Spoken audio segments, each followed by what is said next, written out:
Hey guys, स्वागत है आपका मेडिकल जानकारी में। आज की इस वीडियो में हम बात करने वाले हैं दोस्तों सीबीसी टेस्ट के बारे में। जानेंगे कि क्या होता है सीबीसी टेस्ट, क्यों इस टेस्ट को करवाया जाता है, कितने प्रकार के इसमें टेस्ट आते हैं। तो सारी जानकारी के लिए वीडियो में बने रहेगा। वीडियो को लास्ट तक जरूर देखें। अगर आप चैनल पर नए हो तो चैनल को सब्सक्राइब जरूर कर लीजिएगा और सब्सक्राइब के साथ बेल आइकन को जरूर प्रेस कर लीजिएगा ताकि जब भी हम नई वीडियो अपलोड करें तो आपसे उसका कोई भी नोटिफिकेशन मिस ना हो पाए। सीबीसी टेस्ट को दोस्तों कंप्लीट ब्लड काउंट टेस्ट कहा जाता है और कई सारे डॉक्टर्स को हर केस में किया जाता है। दोस्तों ये तरीके का होता है कि पूरी बॉडी का जो होता है एक तरीके का एवोल्यूशन आ जाता है कि भैया आपकी बॉडी में कोई इन्फेक्शन तो नहीं है, एनीमिया की प्रॉब्लम नहीं है, या फिर कई सारे और भी टेस्ट के बारे में इसको पूरी तरीके से जानकारी पता चलती है। क्योंकि इसमें कई सारे टेस्ट ऐसे आ जाते हैं जो आपकी बॉडी को प्रेजेंट कर देते हैं कि आपकी बॉडी में कोई इन्फेक्शन या प्रॉब्लम तो नहीं है।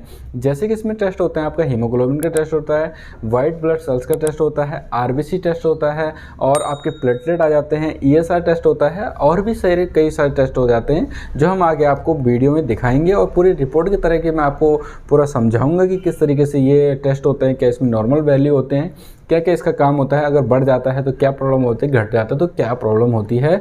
तो दोस्तों इसमें जो सीबीसी टेस्ट जो सामान्य तौर पर किया जाता है, मतलब किस कंडीशन को देख के किया जाता है, जैसे कि किसी को एनीमिया हो रही है यानी चक्कर आ रहे हैं, बहुत ज़्यादा वीकनेस लग रही है, बहुत ज़्यादा कमज़ोर हो रहा है, तो उस कंडीशन में सीबीसी टेस्ट करवाए जाते हैं। या फिर किसी में आयरन डेफिशिएंसी है, विटामिन B12 कमी है, आपका फीवर हो रहा है, फ्लू हो रहा है, फीवर बहुत दिनों से रुक नहीं रहा है या फिर कंटिन्यू चलता रह रहा है, तो उस कंडीशन में भी इसमें दिया जाता है। या फिर ब्लीडिंग वगैरह होती रहती है बराबर कंटिन्यू से, या फिर कुछ और भी कंडीशन आ रही है तो इस कंडीशन में सीबीसी को करवाया जाता है। या फिर उनका जैसे कभी कभी क्या होता है कि बहुत सारे लोगों को कोल्ड, खांसी, बुखार, जुकाम होता रहता है तो उनका ठीक नहीं हो रहा है तो भी सीबीसी टेस्ट को रेफरेंस किया जाता है।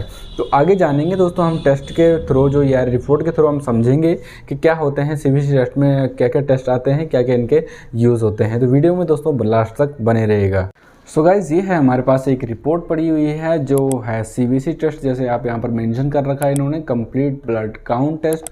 इस टेस्ट में दोस्तों कई सारे टेस्ट आ जाते हैं, जैसे कि आप यहाँ पर देख रहे हैं एचबी हो गया, टीएलसी, डीएलसी, न्यूट्रोफिल हो गया, आरबीसी, एचसीटी, एमसीवी और आपका एमसीएच, टोटल प्लेटलेट काउंट, ये सारे टेस्ट इसमें कम्प्लीटली ये आ जाते हैं। आगे हम जानेंगे कि इनका क्या मतलब होता है, अगर ये बढ़ जाते हैं तो क्या प्रॉब्लम हो सकती है, घट जाते हैं तो क्या प्रॉब्लम होती है, नॉर्मल वैल्यू क्या होता है, सारी जानकारी आपको इसी वीडियो में देंगे। तो वीडियो को लास्ट तक ज़रूर देखिएगा। जैसे मैंने आपको बताया है सीबीसी टेस्ट को दोस्तों इसलिए किया जाता है कि जैसे कि किसी प्रकार का इन्फेक्शन हो रहा है किसी को, या फिर कोल्ड हो रहा है, या फिर किसी को एनीमिया की समस्या आ रही है, विटामिन B वगैरह कमी है, कोल्ड है, फ्लू है, फीवर बहुत टाइम से होता जा रहा है, या फिर ब्लडिंग को डिसऑर्डर हो रहा है, किसी भी तरीके का प्रॉब्लम हो रहा है, ब्लड क्लॉटिंग की प्रॉब्लम हो रही है, तो भी आप इसको यूज़ कर सकते हैं, यानी इस टेस्ट को करवा सकते हैं आसानी से। किसी भी लैब में 200 से 250 रुपये का इसका चार्ज होता है और आप पूरी तरीके से इसमें कम्प्लीटली ये सब कुछ आ जाता है। अब जानेंगे दोस्तों, शुरू से शुरू करते हैं। सबसे पहले दोस्तों इसमें आप देख रहे हैं फर्स्ट में लिखा है एचबी यानी हीमोग्लोबिन के बारे में आप लोग जानते होंगे। हीमोग्लोबिन यानी 2 वर्ड से होता है ये। हेम मतलब होता है आयरन और ग्लोबिन मतलब होता है प्रोटीन। अब हीमोग्लोबिन की नॉर्मल वैल्यू जो होती है फीमेल में होती है 12.5 से 15.5 या 16 तक ये चल जाती है, और मेल में जो होती है आपका 13.5 से 17.5 तक इसकी नॉर्मल वैल्यू रहती है। यानी आपका हीमोग्लोबिन कितना है आपकी बॉडी में वो सब कुछ इसमें मेंशन होता है। अब ये अगर नॉर्मल हो जाता है तो आपको जैसे कि नॉर्मल कंडीशन में है तो कोई प्रॉब्लम नहीं है, लेकिन अगर डाउन हो रहा है तो इस कंडीशन को आप कह सकते हैं कि एनीमिया की प्रॉब्लम हो रही है, मतलब ब्लड की कमी हो रही है शरीर में, तो आप उसके लिए फूड वगैरह करवा सकते हैं। लेकिन अगर आपका हाई हो रहा है तो हाइपोसिया यानी कुछ इन्फेक्शन के चांसेस इसमें हो सकते हैं। अब इसके बाद आता है टोटल टीएलसी जो आ रहा है, टोटल लियोसाइड काउंट आता है, इसमें टीएलसी में आता है। टीएलसी या डीएलसी इसको दोस्तों वाइट ब्लड सेल्स कहा जाता है। अब वाइट ब्लड सेल्स जो होता है हमारी बॉडी को क्या करता है कि एक तरीके का एक इम्यूनिटी को पावर करने के लिए होता है, यानी जो ब्लड का इन्फेक्शन के बचने के लिए WBC का होना हमारी बॉडी में बहुत ज़्यादा ज़रूरी होता है। अगर आपकी बॉडी में WBC या डीएलसी कम हो जाते हैं तो जैसे कि आपका लिक्यूरिया यानी आपका हो गया, कैंसर की प्रॉब्लम हो सकती है, बोन मैरो की प्रॉब्लम हो सकती है, वायरल इन्फेक्शन हो सकता है, हेपेटाइटिस जैसे प्रॉब्लम्स इसमें देखने को मिल सकते हैं। लेकिन कम केस में ही ये लो होता है, ज़्यादातर इसमें नॉर्मल कंडीशन में ही ये देखने को मिलता है। दोस्तों इसमें जो इसमें और भी कंपाउंड होते हैं टीएलसी डीएलसी में, और कंपाउंड जैसे ये आ जाता है आपका न्यूट्रोफिल आ जाता है, लिम्फोसाइट आ जाता है, एसोफेगल आता है, मोनोसाइट आता है और बेसोफिल न्यूट्रोफिल आ जाता है जो इनके यहाँ पर मेंशन होता है दोस्तों। अब टोटल TLC का जो काउंटलेट होता है इसमें मतलब नॉर्मल वैल्यू होता है 4000 से 11000 तक की वैल्यू इसमें देखने को मिलती है। और न्यूट्रोफिल वगैरह की होती है जो इसमें परसेंटेज में होता है 45 से 70% और लिम्फोसाइट होती है 20 से 40% और एसोफेंड्रल होती है 0 से 6% तक ये देखने को मिलती है। मोनोसाइट्स की होती है 0 से 8% तक और वैसोफिल की होती है 001 से इसमें इतना अगर ये इन्फेक्टिव अगर कहीं पर बढ़ घट के भी आ जाता है तो इसमें इतना फ़र्क नहीं आता है। तो ज़्यादातर इसमें अगर आपका WBC अगर लो आ रहा है तो उसको बढ़ाने के लिए आप जैसे विटामिन C का उपयोग ज़्यादा कर सकते हैं। ब्रोकली, पालक, दाल, आपका काली मिर्च हो गया, फूड वगैरह आप इनको कंज्यूम कर सकते हैं। बादाम, लहसुन जैसे कुछ भी आप इन चीज़ों का सेवन कर सकते हैं। अगर आपको ये जो WBC है यानी वाइट ब्लड सेल्स अगर डाउन आ रही है तो हो सकता है आपकी बॉडी में एलर्जिक हो, इन्फेक्शन हो, स्वेलिंग हो या फिर ब्लड कैंसर वगैरह की समस्या देखने को मिल सकती है या फिर ड्रग्स इंट्रैक्शन हो जाता है या उनका पता लगाने के लिए इसको आप यूज़ में ला सकते हैं। जैसे कोई अगर कोई एंटीबायोटिक्स वगैरह बहुत ज़्यादा ले लेते हैं तो उनका भी डाउन ये आ सकता है। अब ये इन्हीं के कंपाउंड होते हैं तो इसमें ज़्यादा कुछ इसमें फ़र्क नहीं आता है। अब बात करते हैं दोस्तों इसमें RBC का जो मेनली पार्ट होता है हमारी बॉडी का, रेड ब्लड सेल्स कहते हैं जिसको, तो इसका ये देखिए आप यहाँ कर इनका लेवल जो होता है वो डाउन करके आ रखा है। अब इनका केस जो हो सकता है कि इनको एनीमिया की प्रॉब्लम हो, विटामिन की कमी हो या फिर किडनी इन्फेक्शन हो या फिर ब्लड इन्फेक्शन देखने को मिल सकता है। अगर आपका ये लो वगैरह आ रहा है तो आपको ये टेस्ट आगे डॉक्टर रेफरेंस करता है कि आपको किडनी का टेस्ट करवाना चाहिए या फिर लीवर का टेस्ट करवाना चाहिए, तो विटामिन से टेस्ट करवाना चाहिए। तो इस कंडीशन से आपको आगे के टेस्ट के प्रॉब्लम के बारे में पता चल जाता है। अब इसकी नॉर्मल जो वैल्यू जो होती है रेड ब्लड सेल्स की वो होती है 4.2 से 6.5, ये फीमेल्स का होता है, इतना ही मेल्स का जो है फ़र्क कुछ भी ज़्यादा नहीं होता है। लेकिन अगर अभी तो डिक्रीज़ हो रखा है, लेकिन अगर ये इंक्रीज़ हो जाए तो आपको क्या इसमें कंडीशन देखने को मिल सकती है, जैसे कि डिहाइड्रेशन हो सकता है, लंग्स का डिजीज़ हो सकता है या फिर कोई और प्रॉब्लम भी हो सकता है या फिर जेनेटिक किसी का होता है जो बड़ा ही रहता है तो ये भी कंडीशन हो सकती है। एक तरीके का ये होता है ओवरव्यू होता है कि मतलब आपकी बॉडी में कहीं और प्रॉब्लम तो नहीं आ रही है। जैसे मैंने आपको बताया है कि अगर आपका ये डाउन आ रहा है तो और कंडीशन हो सकती है जैसे anaemia problem, kidney infection, liver infection. तो डॉक्टर क्या करेगा, इन कंडीशन को देख के आपको आगे के टेस्ट जो होता है रेफरेंस करेगा कि भैया आप एक बार ये टेस्ट भी करवा लीजिए, जिससे आपको अच्छे से पता चल पाएगा। अब इसके बाद जो आता है दोस्तों ये आता है HCT और PCB। HCT PCB जो होता है एक तरीके का जो होता है फुल बॉडी ऑफ परसेंटेज होता है कि बॉडी में कितना ब्लड सेल्स है, बॉडी में कितना परसेंटेज होता है ब्लड सेल्स। तो दोस्तों ये परसेंटेज आप यहाँ पर देख रहे हैं, ये आ रहा है यहाँ पर 34.6%।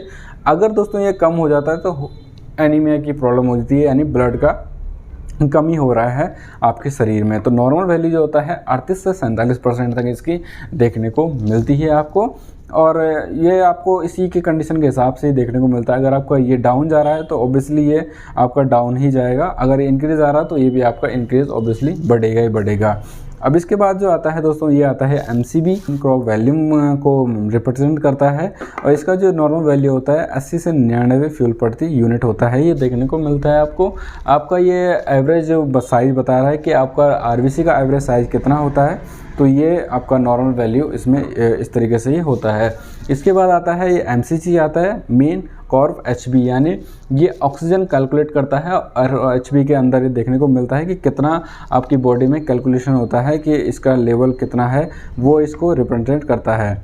और इसके बाद आता है MCHG आता है, मीन कॉर्व HB कॉन्स। तो दोस्तों ये क्या करता है कि जो आपकी बॉडी में जो होता है RBC जो होता है, ब्लड सेल्स जो होते हैं वो डेड कितने परसेंटेज हैं या नॉर्मल है या नहीं है, वो आपको इसमें बताता है। बेसिकली ये इस तरीके की नॉर्मल वैल्यू होती है, 33 से 37% तक इसकी नॉर्मल वैल्यू मानी जाती है। अगर इससे ऊपर चला जाता है तो प्रॉब्लम हो सकती है, वही आपका ब्लड का प्रॉब्लम होता है। अगर ये बढ़ रहा है तो ये भी बढ़ जाएंगे, ये सारे इसी में आ जाते हैं। अब इसके बाद जो आता है नॉर्मली जो मेनली होता है वो आता है टोटल प्लेटलेट काउंट, जिसको आप लोग जानते हैं। इनका जो प्लेटलेट काउंट का रेंज होता है 1.5 लाख से 5.5 लाख तक ये देखने को मिलता है।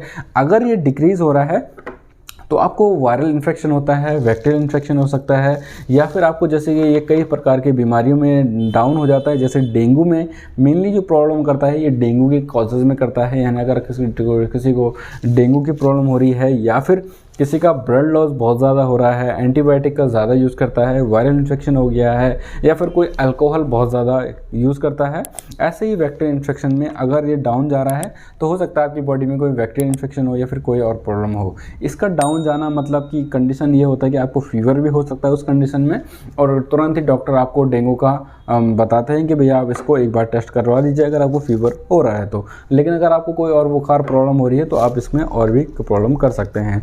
लेकिन अगर ये बहुत ही ज़्यादा इंक्रीज़ हो रहा है, मतलब 5.5 से भी ऊपर जा रहा है प्लेटलेट, तो हो सकता है आपकी बॉडी में इन्फ्लेमेशन हो, आयरन डिफिशिएंसी हो, या फिर आयरन एनीमिया की प्रॉब्लम भी आपको सामना करना पड़ सकता है। तो यही बताता है आपको जो टोटल प्लेटलेट काउंट होता है, ये दोस्तों आपके ब्लड को क्लॉट करने में यानी जमाने में या फिर उसको पतला करने का काम जो होता है टोटल प्लेटलेट काउंट्स का होता है। ये आपको आप इसके बारे में कई भी लोग जानते ही होंगे, नहीं जानते तो मैंने आपको अच्छे से आपको बता दिया है। अब इसके बाद जो आता है ये आता है ESR टेस्ट जो होता है, आपने इसके बारे में ज़रूर सुना होगा, जो ESR टेस्ट को बहुत बताता है। ये इसका काम क्या होता है ESR का, ये आपकी बॉडी में सिर्फ ये इंडिकेट करता है कि आपकी बॉडी में कहीं इन्फ्लेमेशन है, इन्फेक्शन है, स्वेलिंग है या फिर बैक्टीरियल इन्फेक्शन है। ये सिर्फ इतना ही काम करता है। इसके बेस पर ही आगे डॉक्टर आपको बताता है कि भैया आप आगे ये टेस्ट करवा लीजिए। जैसे इनका बढ़ के आ रहा है तो हो सकता है इनको कोई स्टमक प्रॉब्लम हो या फिर कोई इन्फेक्शन की प्रॉब्लम हो, तो आगे इसके बेस पे टेस्ट आगे करवाए जा सकते हैं। अब इसका फुल फॉर्म जो होता है यहाँ पर आपको देख रहे होंगे, एरिथ्रोसाइट सेडिमेंटेशन ऑन रेट, यानी एरिथ्रोसाइट का मतलब होता है RBC, सेडिमेंटेशन का मतलब होता है नीचे बैठना या सेटल होना, और रेट का मतलब होता है समय। तो इसका मतलब फुल फॉर्म निकल के आता है कि RBC के नीचे बैठने की दर को ESR कहा जाता है। मतलब वो टेस्ट होता है एक तरीके का ट्यूब लाइव होता है, मतलब 1 घंटे तक इसको ब्लड को जो होता है इस तरीके से, जैसे ये है आपका पेन, तो यहाँ पर ये छोड़ा जाता है ब्लड को, तो कितने टाइम तक ये दिखाता है कि कितने टाइम इसको बैठने में लगा है, तो इस हिसाब से इसकी कंडीशन को देखने को मिलता है। अब ये ESR जो होता है 2 मेथड से लेबोरेटरी में किया जाता है, जैसे कि ये विंट्रॉप मेथड होता है और दूसरा जो होता है वेस्टोग्रीन मेथड होता है। तो ये जो टेस्ट किया जाता है विंट्रॉप मेथड किया जाता है। अब इसका अलग टेस्ट भी किया जाता है, 300 से 350 में इसको किया जाता है। तो इसका जैसे नीचे बैठने का जो दर होता है मेल में जो होता है, आपको जो 50 साल से नीचे का लोग होगा उनका 0 से 15 जो ये होगा 25 मिनट प्रति हावर के घंटे के हिसाब से ये होगा। और अगर फीमेल है 50 साल से कम तो उनको 0 से 20 mm प्रति हावर के घंटे से ये बैठने को मिलता है। लेकिन अगर जैसे एबव होते हैं जो मेल होते हैं 50 साल से ऊपर के, तो 0 से 20 प्रति मिनट प्रति हावर के घंटे से ये रिप्रेजेंट करता है। और फीमेल में जो होता है 50 जो फीमेल जो होती है बढ़ के आती है, तो उनमें ये 30 के हिसाब से बढ़ के आता है। जैसे इनका बढ़ के आ रहा है तो ये इन्फेक्शन हो सकता है।